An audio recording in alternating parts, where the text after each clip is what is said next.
In this movie, what I want to do is take a look at how we can sharpen portions of our images. Now, at first, we're going to apply a filter that's going to sharpen the entire image, and then we'll take a look at how we can isolate it to just a specific part of the photograph. Now, we're going to be using the high pass filter, which is a common technique for sharpening, but I'm going to add a little bit of a twist to it so we can isolate that sharpness and place it right within our eyes, and we'll have complete control over how that sharpness is applied to the image. I'm working with a document called sharpeneyes.psd. It's available in your resources folder. The first thing that we want to do is we want to make sure that we're applying this effect to a different layer. We don't want to modify the original at all. So go ahead and create a new layer, duplicate it essentially. The keyboard shortcut is Command J on the Mac. It would be Control J on Windows. Go ahead and name this layer Sharpen, because that's what we're going to do. We're going to sharpen the content on this layer. And the first thing that we want to do is we want to apply a filter. So come up to the filter menu, and under the filter menu you can select Other, and from there you can choose High Pass. This is going to open up a dialog box, and basically what we can do here is adjust the radius to determine how much detail we want when applying our sharpening effect. Now, in this case, our concern really is the eyes. We want to sharpen the eyes a little bit more, not because we think that they're dull, but just to create a more interesting visual effect for these eyes. So right now, the radius of 4 is far too much. There's too much contrast. There's too much detail. Let's drag this back somewhere in the 1.5 range, 1.5, 1.6, something like that will be good. Go ahead and click OK. And now, in order for you to see this sharpness applied to the image, you can use a blending mode within the Layers panel. One thing that I want to do before we manipulate the blending mode is I want to make sure that we don't have any color at all on this sharpen layer. We just want to deal with the details, not the color values. So, with the sharpen layer as the active layer, come up to the image menu, and from there you can choose Adjustments, and then you can choose Desaturate. And that's going to remove any color values within that layer. Now we're ready to apply this sharpen effect to the background layer by using a blending mode. So in the Layers panel, go ahead and choose one of your blending modes. You can do something like Overlay, Soft Light, something like that. If you go with Soft Light, it's going to be a very subtle effect. I just went and switched the blending mode to Soft Light. If I turn off the sharpen layer, take a look at the image, you can see it's a very subtle effect. In fact, if you're looking at this video, because there's some compression applied to the video, you're probably not seeing a difference at all. But if you're following along, you will see that subtle difference. If you want a more extreme version of that, go ahead and choose something like Linear Light. When you choose Linear Light, you'll definitely see a change within the image. Again, I'll turn off this layer so you can see what it looks like as the original. So you can see it gets a little bit blurry. If I turn it back on, things sharpen up a bit. But again, we want to isolate this just to the eyes, and right now we're applying this to the entire image.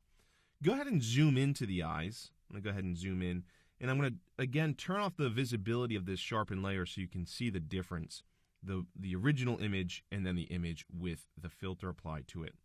So the next step is masking out the areas that we don't want the effect to take place. And really, all we're concerned about is really sharpening up these eyes. So before we apply a mask to this layer, what I'd like to do is create a new layer group. And you can do that by clicking this icon down here towards the bottom of the Layers panel. And I'm going to call this Filter. And I want to make sure that the Sharpen layer is inside that layer group. Then with the layer group selected, not the Sharpen layer, but the actual Filter Layer Group layer, you want that highlighted. We want to add our layer mask to that. And what that's going to allow us to do is add any number of filters to this layer group, but we only have to create one mask. And right now, the mask color is white, which means it's revealing the entire image. Of course, that's not what we want, so we want to inverse this mask.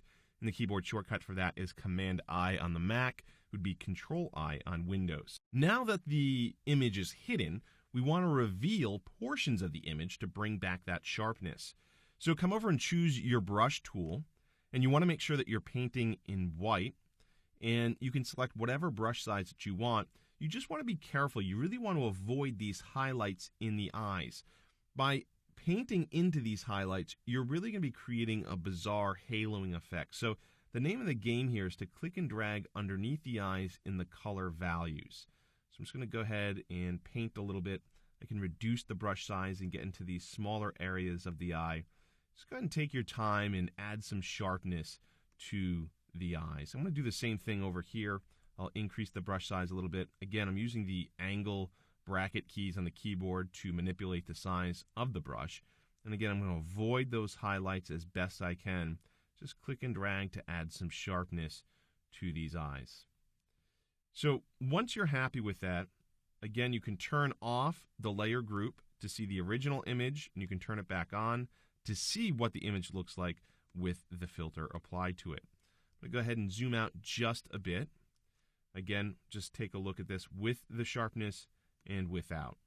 Now, what's nice about this, like I said, we can apply as many levels of this filter, or any other filter for that matter, as many times as we want to. As long as it's within the layer group, we don't have to worry about modifying the mask on every layer that we create. So what I want to do is I want to really amp this up a little bit. The first thing I'm going to do is I'm going to take it off linear light. I think it's too harsh. I'm going to go with something like overlay. So that makes it a little bit more subtle. But what I want to do now is duplicate this layer a couple times. Remember, the keyboard shortcut is Command-J on the Mac. It would be Control-J on Windows. And as you add layers, notice the eyes are building up. I'll go ahead and add one more. So there's 4 different sharpen layers. So essentially, this effect is being applied 4 times. And if you ever want to tone it down a little bit, you can just turn off the visibility of any one of these layers. But again, I have this applied twice. If I turn off the filter layer, we can see the original image, and then we can see what the eyes look like with our sharpening applied. And again, I can increase that effect by adding more layers. So again, this is the original image, and now this is the after with the eyes that are sharpened, which really creates an interesting, more unique effect. I'll go ahead and zoom out a little bit just so we can see what the overall picture looks like. This is the original, and this is now the image with the eyes with some sharpening applied to them. So you can use this technique in your own work to apply sharpening not only to eyes, but really to any portion of an image that you want to isolate and manipulate with filters or any other effects to sharpen portions of those photographs.